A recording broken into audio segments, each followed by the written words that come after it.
Time to see if I can one take Jake this. I have no clue. Discord, Discord, Discord, Discord, Discord, Discord, Discord. It's an app. It's an app. You use it. Some people use it. I definitely don't use it because I'm way too cool for it, allegedly. So I'm kidding. Discord is apparently attempting to implement AI verification laws. And if you don't know what AI verification laws are, they're not a real thing. They're new. They're new. Face scanning in order to determine the age of the user using it is a new thing. And so Discord is an app where a lot of young people congregate to, I guess, message each other, talk to each other, and just share information in general. And so Discord is, apparently going to implement some kind of face scanning or ID tracking software in order to determine the age of its users to access adult content. Adult content is a flexible term. In some cases, it means something like corn. In a lot of other cases, it could just mean something political. And in the instance of Palestine, which is, I think, what this is about, if you are posting a tweet or image of a bombing, some people would say that's pretty adult, especially if you can see some of the people in that, video after being bombed. And so the point is that why are all of these ID laws, why are all of these new AI things, why are they showing up everywhere? Number one, it's because they need to justify the cost of AI. They have put billions of dollars into something that apparently has only led to job losses and job cuts and money being lost. I think it's OpenAI is in debt. Like, all of these companies are in debt. Every company's in debt these days. Apparently, if I got $1 in my pocket, it's more money than the rest of the company. And so point is Discord is an app that is majority used by 18 to 34-year-olds, and seemingly a lot of brown people use Discord. And so, coming on the heels of the TikTok purchase, it's kind of clear what's going on with Discord, whether or not this is a case to actually regulate what's going on Discord. I'm sure there are a lot of places on Discord where bad people are meeting. I'm not saying that's not happening. Bad people use messaging apps too.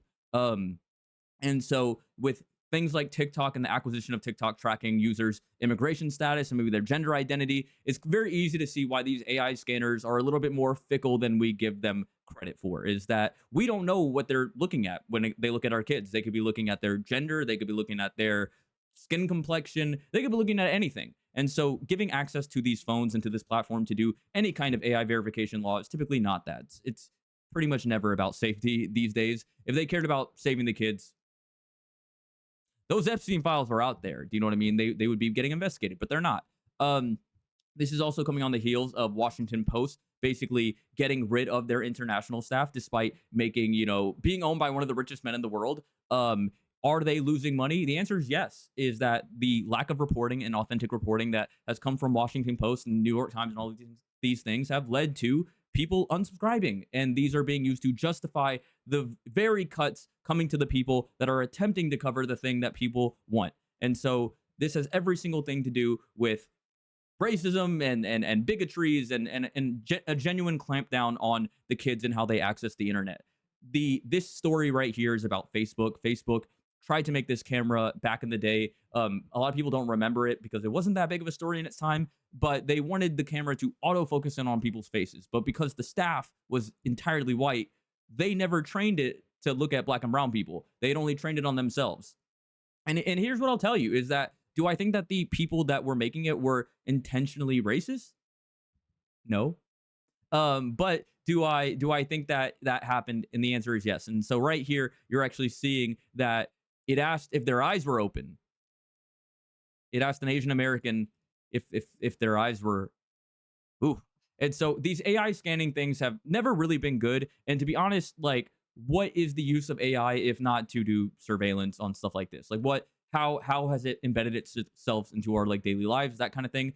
It has every single thing to do with something called Section 230. Section 230 is better explained by Moist Critical, so I'm just gonna let him explain it. But yeah, speech pretty much since its inception, since the advent of the internet, Section 230 has been a target for people that want to control your speech and infringe on your First Amendment rights.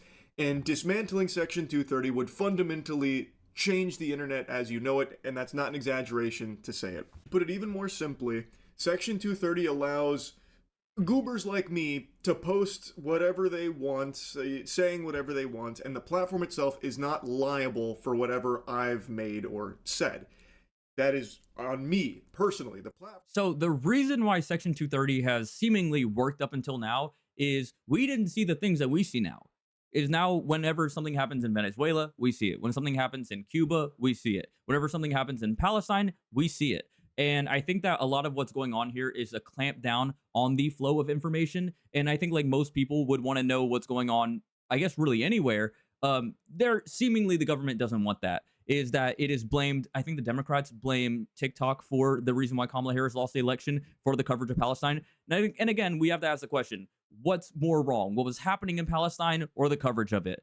And so Section 230 allowed the user themselves to be held liable. So say I did something horrible, I filmed it, and I posted it, I would be liable by the law for doing that.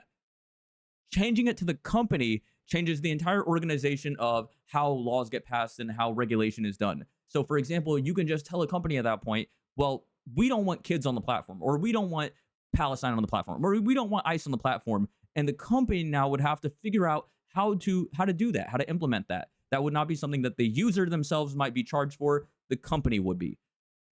And so to get into things a little bit more deeply, this is something that has happened in the US before in terms of like age verification. And when it comes to Pornhub directly, this is an app in, where people, I guess, go to look at certain things. And you can see these are all pretty much red states that have gone through with an age verification law. And where to access the site, if you use that internet, you have to use an ID. And there are a lot of people that, are not, maybe they look at something that they don't want their friends and family to know about, something legal, but something that they don't want to put their ID in, because the second you put your ID in, it's now your account that you scroll through this app on, it can be tied directly back to you. And so for some people, they might just not like that. And for the kids that, look at stuff like this, like obviously I don't really think they should be. However, it's hard to say that this is the problem, is that when it comes to each individual platform, they are unable to, they thrive off of, using this kind of content and giving it to children and stuff like that. And so if that was the goal, it would be this sweeping thing that was being implemented, not just Discord and not just, each individual company being almost like single-handedly picked out by the administration and asked to do this kind of thing. And so TikTok, for example, one of the reasons why I bring this up is that stuff like immigration status and gender identity is something that is very personal to a child, and a child might not want to tell their parents, especially if they are growing up in a household that is not accommodating to that gender or whatever it is. And so it can get dangerous. It can get really dangerous, especially if the government is tracking it, and especially what the current administration is trying to do with information like that. This is what's going on in the UK, and so the UK has basically determined a bunch of ways to determine the age of the users that are consuming the content on their platform. And for children that might be more interested in politics than technology, or politics than, I guess, Bluey, this matters for them, because now we can create a new digital enclosure based on the age of their face, based on what we consider to be age of their face, maybe also their immigration status. This could lead to how we serve ads and stuff like that. And I think there's a level of anonymity people should have on the internet, especially as it pertains to safety. Say you are a person that was domestically abused. Say you are a person that was, harmed as a child. You might want to talk to your friends without the looming fear that, that you will be, I guess, indicted for consuming or producing that kind of stuff. Is that, in general, like I'm not trying to say that like adult things should happen to kids, but adult things do happen to kids.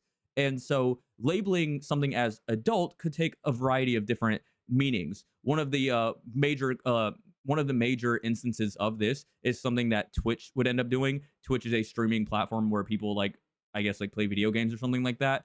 Is where we tag things like politics and social sensitive issues as things that ad revenue companies might not want to have their ads run on when they are, depending on what kind of streamer you are. So, for example, I was somebody that was hit with the politics tag, and I actually never did politics. I do now, but like in the past, I never did politics. I just talked about history, and history as it pertains to Black and brown people is gruesome. It is horrifying, and it is impossible to talk about this history without flagging something like a social sensitive issue or something like that. It's not to be inflammatory or anything like that. It's history, sometimes, not always The good guys don't always win, is what I'm trying to say. And so this is also coming on the heels of some other campaigns to restrict cell phone usage from teenagers, is that the teenagers are experiencing ICE breaking into their classrooms and snatching their classmates. And so instead of actually dealing with the problem at hand, we are just making sure that the kids cannot see it. Or sorry, not just the kids can't see it, but their parents can't see it either.